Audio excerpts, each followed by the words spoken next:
Jason.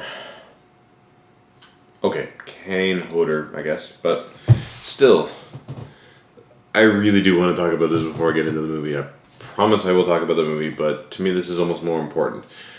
If you don't know who I'm talking about, Kane Hodder played Jason from, well, part 7, 8, 9, and then Jason X, and then he was eventually replaced. So he's actually the only actor to play Jason more than once, and definitely for the longest period of time, of course.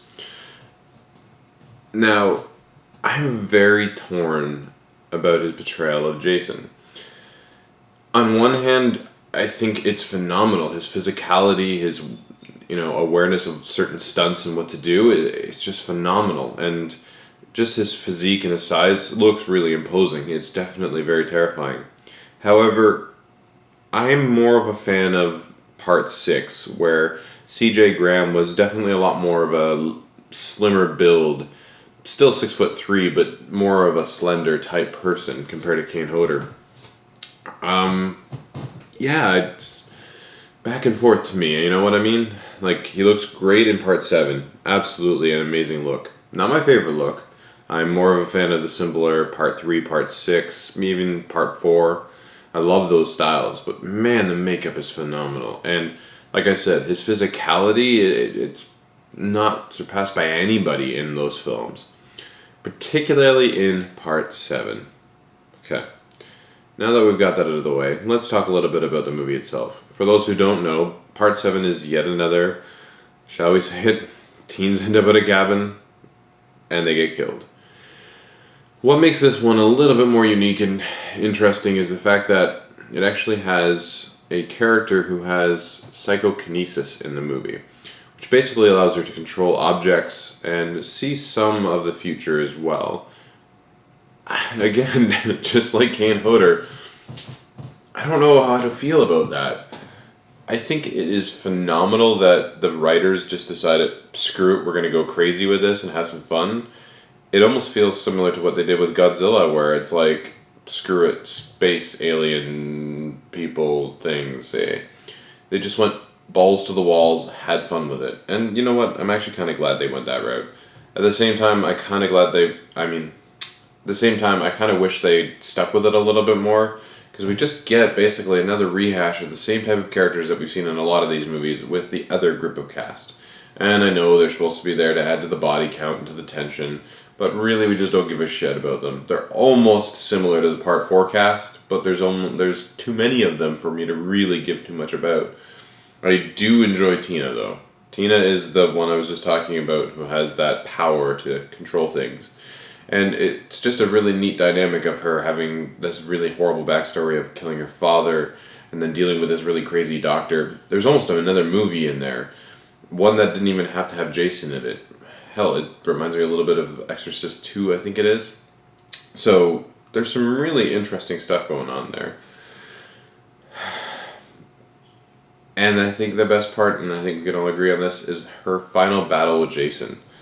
When she goes full on crazy psychokinesis on his ass and like throws him down a set of stairs, hits him in the head with lamps, electrocutes him, hangs him, throws him down a couple floors of a whole building, hits him with nails, lights him on fire.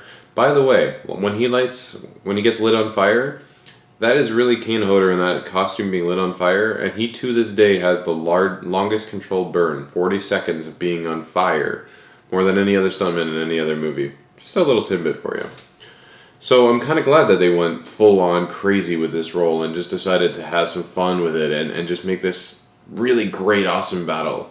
One of the things I've learned today is that there is no such thing as a bad Friday the 13th climax. Even the 5th movie had some decent chase scenes and fun action.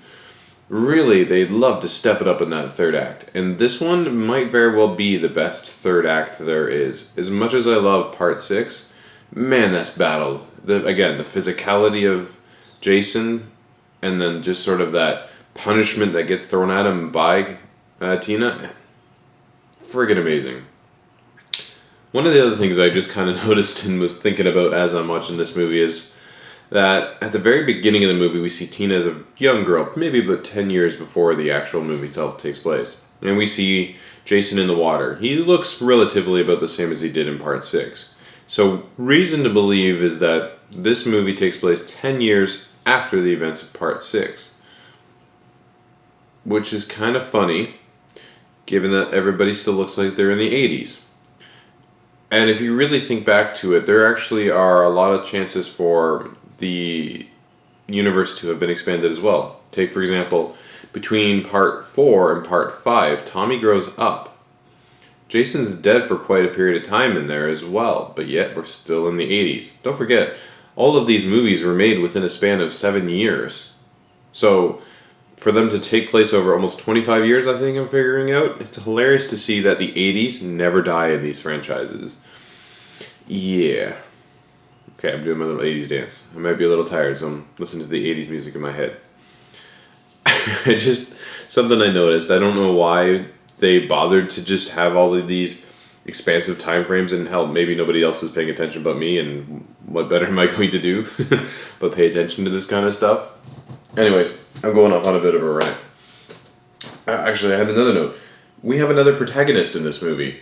How amazing is that? It's 2 in a row where it's not just that somebody survived and they're, yay, no. This is somebody who's set up to fight Jason. You know that's why she's got the power mind thingy. Like, she's there to fight him.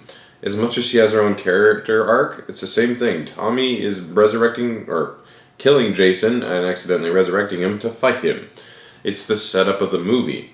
So it's really nice to see yet another protagonist in this film, because it doesn't happen very often in horror films where somehow it's just a really tricky thing to do, especially in slasher films.